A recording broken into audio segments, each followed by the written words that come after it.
votings with the bells going. I don't know if any of you were in here, but they rang pretty consistently from about 6 o'clock until 11:30 last night. But at the end of the day, we passed 31 bills yesterday and 45 bills through the week, which I don't think is quite the record, but it's certainly right up there with getting important legislation through and getting the job done and delivering on the PM's clear message, which was we need this stuff through the Senate. Thanks, Jim. Thanks very much, PM and Katie. I really just want to pay tribute to these two, the PM for his leadership and Katie for really the most extraordinary effort last night. We are grateful every day for the opportunity to work with Katie Gallagher, but especially last night. For those of us who don't speak fluent Senate, it is such a wonderful opportunity for us to work closely with Katie to deliver the government's agenda, particularly when it comes to our economic policy agenda. So I take responsibility for 11 Treasury bills that passed last night, but I take absolutely none of the credit for their passage. The credit for that belongs to Katie and to the Prime Minister as well. This is a very big week for economic reform right across the board. Tax reform, housing, super objective, future made in Australia, consumer protections in buy now, pay later, competition policy, getting a better deal for people at the checkout, and the Reserve Bank reforms as well. This is what progress and delivery looks like. We've been able to focus primarily on the cost of living and the fight against inflation at the same time as we keep the wheels of economic reform turning. Our strategy has three parts: relief, repair and reform. And last night we took huge steps when it comes to economic reform in our economy. Later today I'll also be hosting the State and Territory Treasurers to advance our very substantial agenda of economic reform. We will be progressing the Productivity Fund with the states, which is all about productivity reform, but also housing and competition policy as well. So a huge week for economic reform. We've done a lot. We know that there is still a lot to do. But what we saw in the Senate last night was really the triumph of outcomes over politics. The triumph of outcomes and delivery and progress over the kind of petty, nasty, negative politics being played by our opponents. The coalition has completely vacated the field on the economy, completely vacated the field on the cost of living and on economic reform. We are at the end of the last full parliamentary year before an election, and they still don't have any costed, credible or coherent economic policies.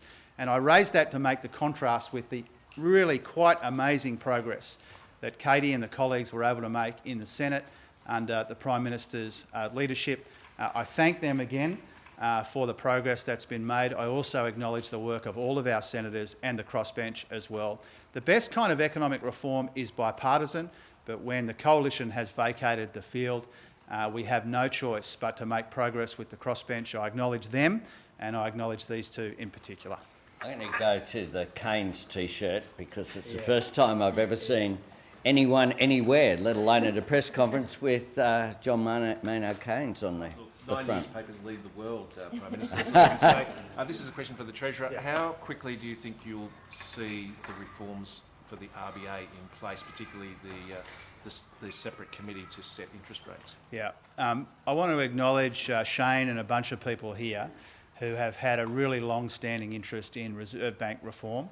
And Shane knows, and many of you know who have covered this, that this has been a long road. And what we've done over the course of the last couple of years is to try and be as bipartisan as we can to try and land these reforms. It has been a long time coming. As I understand it, the RBA reforms come into effect 3 months after royal assent. Royal assent will ideally be as soon as possible.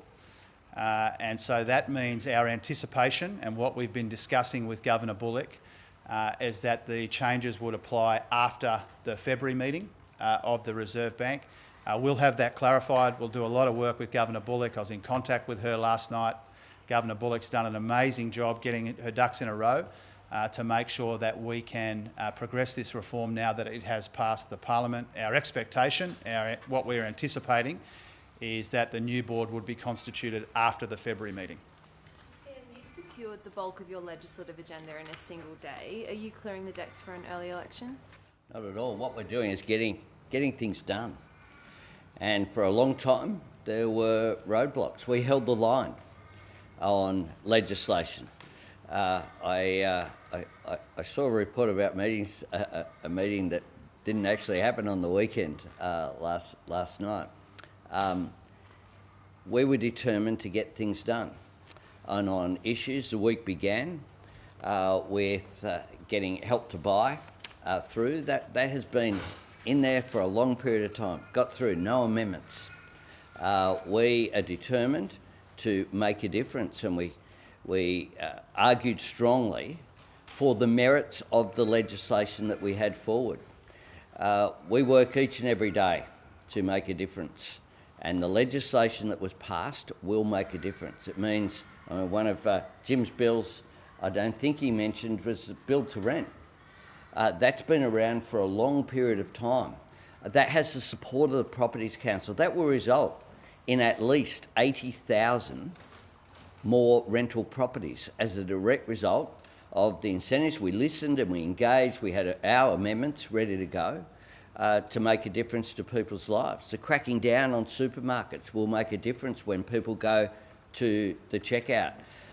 On December 1, next week, we will have childcare workers in their next pay packet after that will have a 10% increase.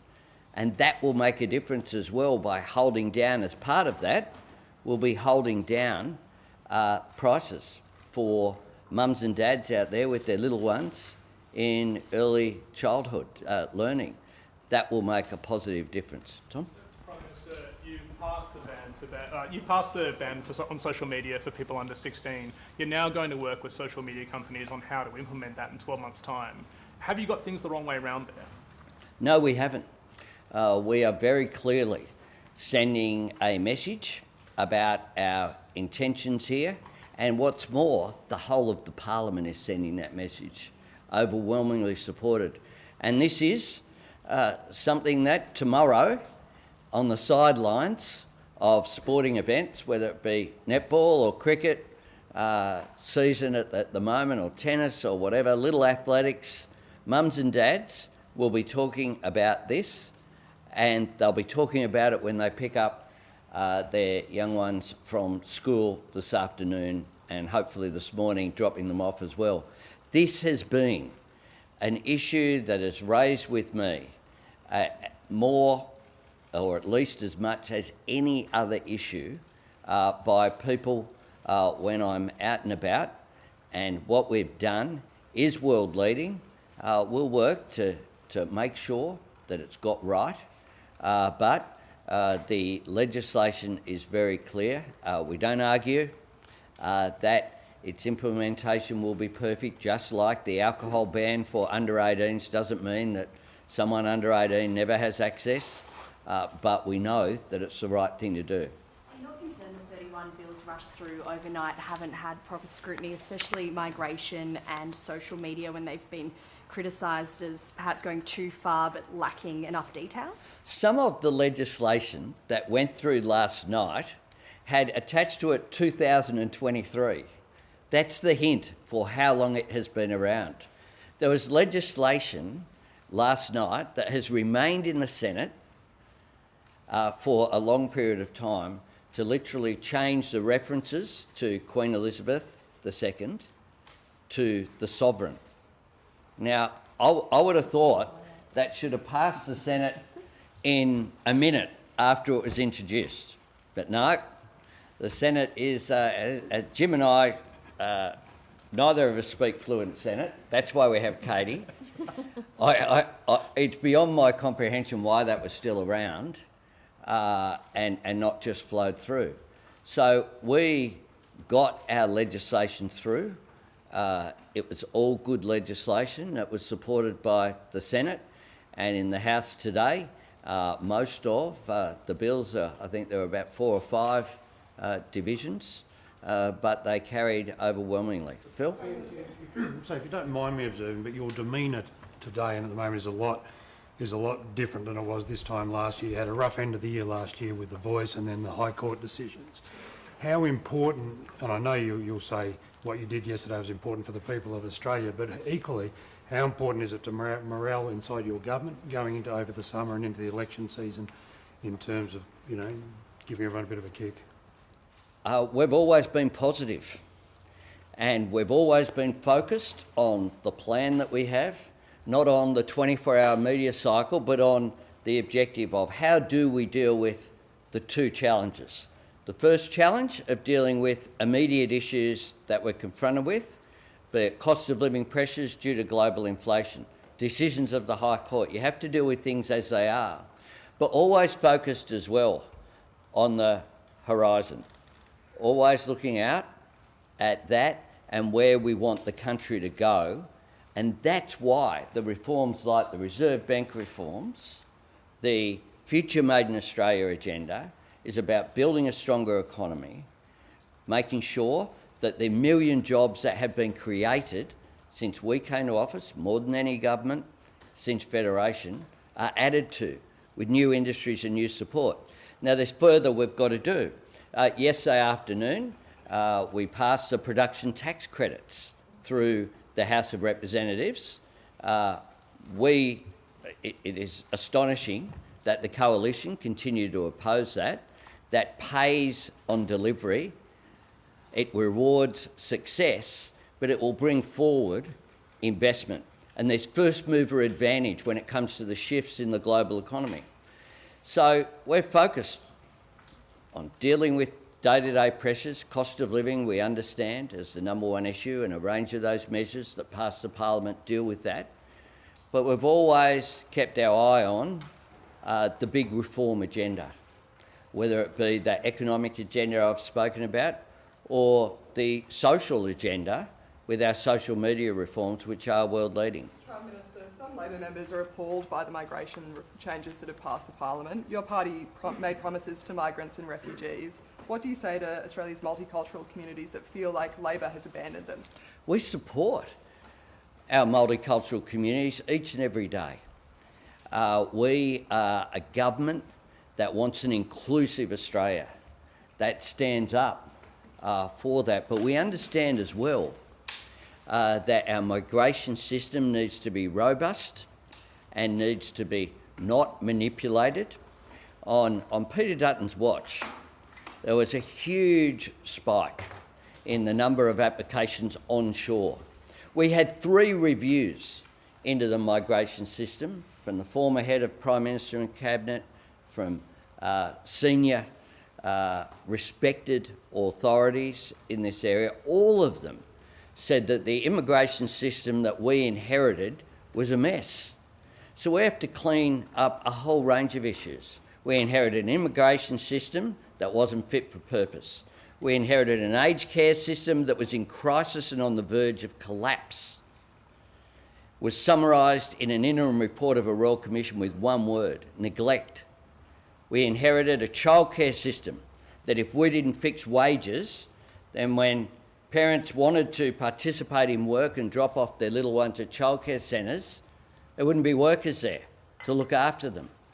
We inherited an inflation rate of 6% and rising, with a $78 billion deficit planned to pour more fuel on that fire. No plan going forward to actually deal with what was happening in the global economy. We have been determined to turn that around, and we've done it in a way in which is completely consistent with what I said we would do, which is to have an orderly migration system to support multiculturalism out there.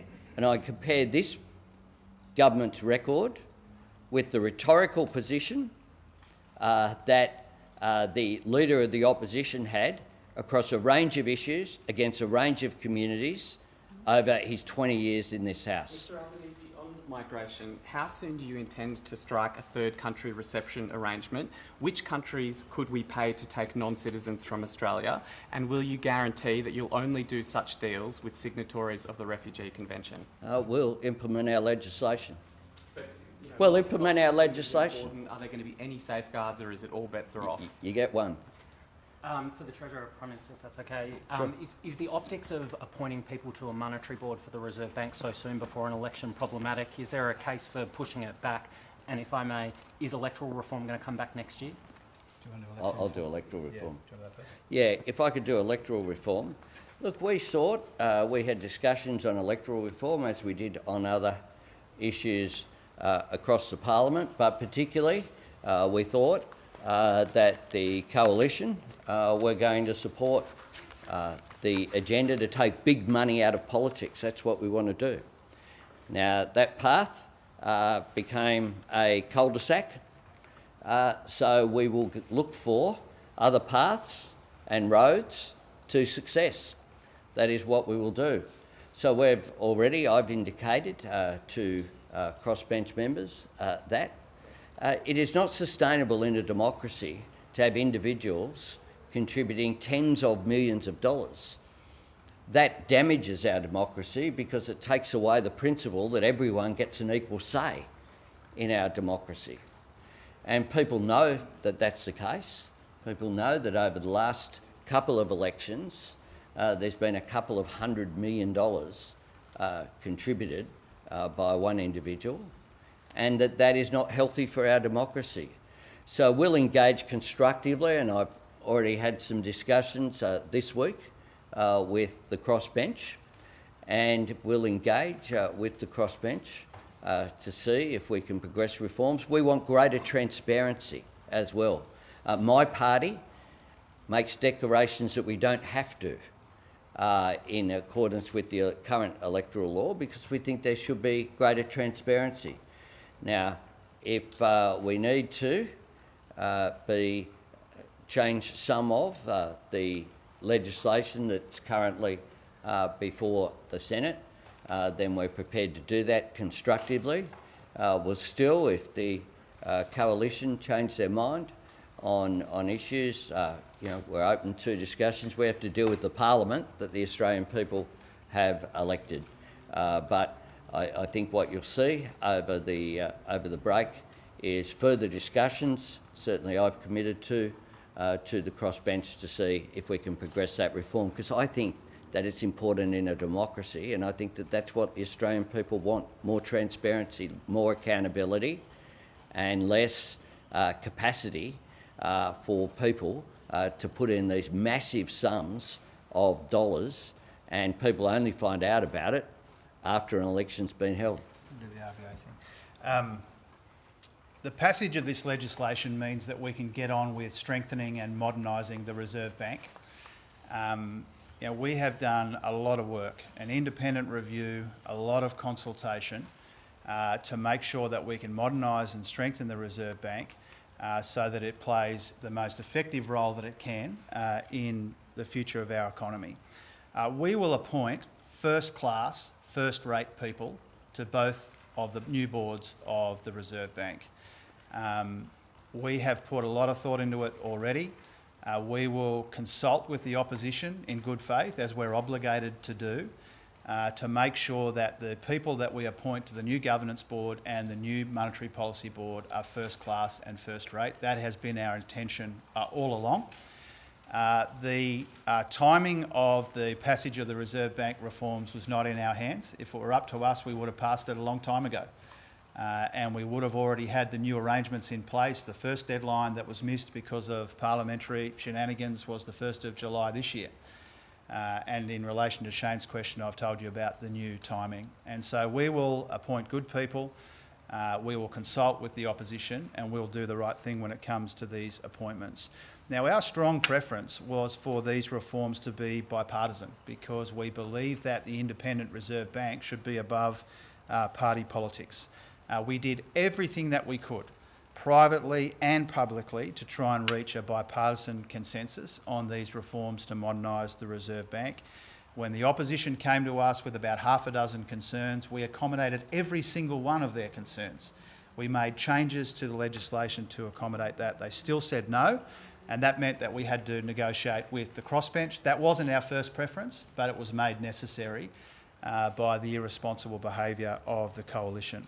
And so the mistakes were forced into the hands of the crossbench, but regardless, of the irresponsible position taken by the coalition. We will continue to be consultative where we can, we will continue to do the right thing, and we will continue to make sure that the Independent Reserve Bank is as much as possible beyond the party politics of this building. Yeah. Last one, just here. Prime Minister, you've repeatedly said that parents can have discussions with their kids to mitigate online harms, but unfortunately a lot of kids, especially from the LGBTQ community or other marginalised communities, simply can't talk to their parents about this kind of stuff. The only place they find solace and reprieve is on the internet, is in social media, sites like Reddit and Tumblr, and now banning them from these sites effectively bans them from these communities. What do you say to these kids? What I say is that one of the things that I want to see is young Australians, wouldn't mind older Australians as well, having more conversations with each other. One of the things that was said when phones were banned in schools by various state governments was that that would have a negative impact. Oh, how will they engage? You know what? There's more concentration on what's going on in the classroom with what the teachers are saying. There's more kids playing with each other at play lunch and lunchtime and engaging with each other in a face-to-face way as a result of phones being taken out of schools. And we're getting better outcomes, healthier outcomes physically and mentally. So we have ensured as well with the legislation that things which are open for education will still be available. People will still be able to communicate with each other, of course, and be able to communicate with people who they know as well. One of the issues we're dealing with here, some of it is social harm and some of the bullying that can occur as well. Look, the consequences, I've met with parents who've lost and buried their child. It's devastating. We can't, as a government, hear those messages from parents and say it's too hard. We have a responsibility to act. My government has done that, and I thank you very much. Can I just say that our thoughts today, I'll travel to Melbourne. Our thoughts are with the Deputy Prime Minister, our dear friend Richard Marles, who will farewell his mum today at Melbourne University. And Richard Marles is someone who is very well liked across the Parliament and loved by his colleagues. He is such a great person, and his mother was clearly an extraordinary Australian as well, a trailblazer in education, and our thoughts will be with him today. Thank you very much, everyone.